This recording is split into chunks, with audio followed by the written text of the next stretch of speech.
Welcome back to the Lead2Xceed platform with me, Henry Baye.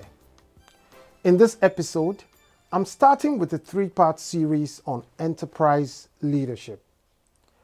I will focus in this first part on what enterprise leadership is all about and how enterprise leaders behave.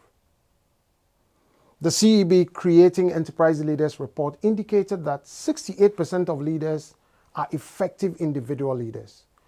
33% are effective network leaders, but only 12% of leaders are effective enterprise leaders. So, what is enterprise leadership and who are enterprise leaders? I'm sure you have heard Aristotle's statement that the whole is greater than the sum of its parts.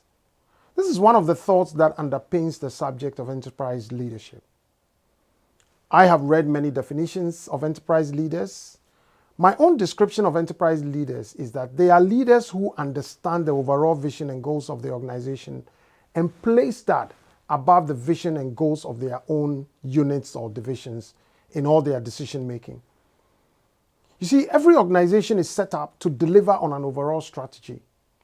And one of the critical aspects of strategy is how organizations are set up and structured to deliver that strategy. And it's at the heart of the successful delivery of every strategy. However, when these units and structures are created, they sometimes begin to play in silos and manifest as though they are each pursuing a different goal. So what was meant to be a vehicle for delivering the strategy becomes a machine for its destruction. And this is where enterprise leaders come in. It is very easy when you sit in a meeting of leaders to see who is showing qualities of an enterprise leader and who is not. Enterprise leaders act in the best interest of the enterprise rather than their own unit. If you enter a room of 6 executives, for example, where there is a discussion of available investments, each of these 6 leaders will have an interest to get some investments for their own unit. These interests sometimes tend to blind leaders to which investments will generate the best outcome for the organization as a whole. These interests sometimes lead to leaders backbiting, backstabbing, attacking each other's ideas, and sometimes there's a lot of dirty politicking in the background. What these sometimes lead to is that the organization makes wrong decisions, which then produce suboptimal or even sometimes counterproductive consequences for the organization. Enterprise leaders will give priority to initiatives that benefit the whole organization, even if it means giving up something from their own part of the business function. Korn Ferry, in a popular article on the subject, has said, enterprise leadership is about much more than making sacrifices for the greater good. It's a mindset, it's a way of thinking, a feeling that manifests itself in executives' behavior each and every day. Now let me pause here and define 4 types of mindsets that I have seen in operation when you think about the continuum of enterprise leadership. The first one is what I call the micro silo. Leaders or employees with a micro silo mindset focus only on tasks in their corner and do not care about anything, even within their own department. These people typically have their blinkers on and they do not see beyond where they sit.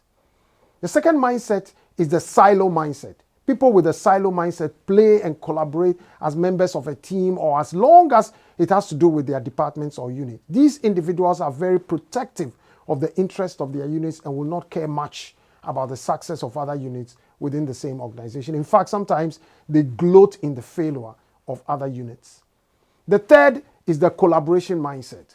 Leaders or people with a collaboration mindset tend to collaborate with people outside their units for as long as it helps them advance their own interest or helps solve a problem for them.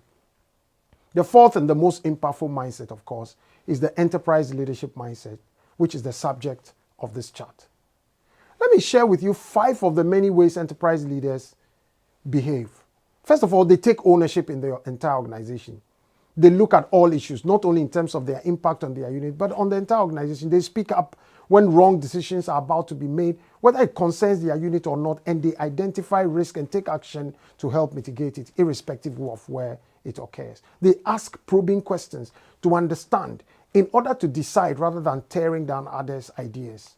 They show interest in and take action to understand the business outside of their immediate area. This includes regularly visiting other parts of the business, talking to leaders and employees who work in other areas, seeking input from people outside their area, and taking this input on board when making decisions. They are true ambassadors of the entire organization. This means outside the meeting room, they speak well of fellow leaders and the leadership as a team, and they speak well about the organization as a whole. They educate themselves to be able to talk about every aspect of the organization authoritatively. In fact, they will manage clients' complaints and take ownership for ensuring the client is happy, even if it is not a client of their unit. They grieve when things go wrong, irrespective of where, and they celebrate when things go right, irrespective of where. They are quick to recognize others' successes and openly celebrate them. Enterprise leaders are cheerleaders for just the entire workforce and not for only those who work in their unit. Most of the times, they become a bridge to eliminate the us and them divide in the organization. As a result, they are proactive in taking steps to resolve conflicts and promote collaboration. Indeed, they themselves are examples of productive collaboration. They are always eager to help others in achieving their goals, for as long as these lead to achieving the overall goals of the organization. When they think about organizational talent, they do not limit their thinking only to the talent in their own space. And so they provide opportunities for talent across the organization. These leaders look out for opportunities for talent, both within and without their unit, and will make them available, irrespective of who. I will be tackling more on this subject in subsequent episodes. But as I draw this chat to a close, I should say that I have found that leaders have such a significant impact on organizations that what they believe, how they think, and how they behave is an important part of how the organization can be successful. Enterprise leadership mindset is one of such subjects that help us understand the impact that a leader's paradigm can make on organizational success. So as I bring this to a close, as always, do you have a leadership question that you would like to answer? Have you heard anything in this video that triggered a question on your mind, or any thought that you'd like us to explore some more? If you answered yes to any of these questions, please feel free to send us a question, comment, feedback, and we'll be very happy to deal with it. Don't forget to like, comment, share, and subscribe to this channel. Remember to hit the notification button so that when we share new content, you'll be the first to know. As always, this has been me, Henry Baye, on the Lead2Xceed channel. Lead2Xceed, inspiring leaders, multiplying impact.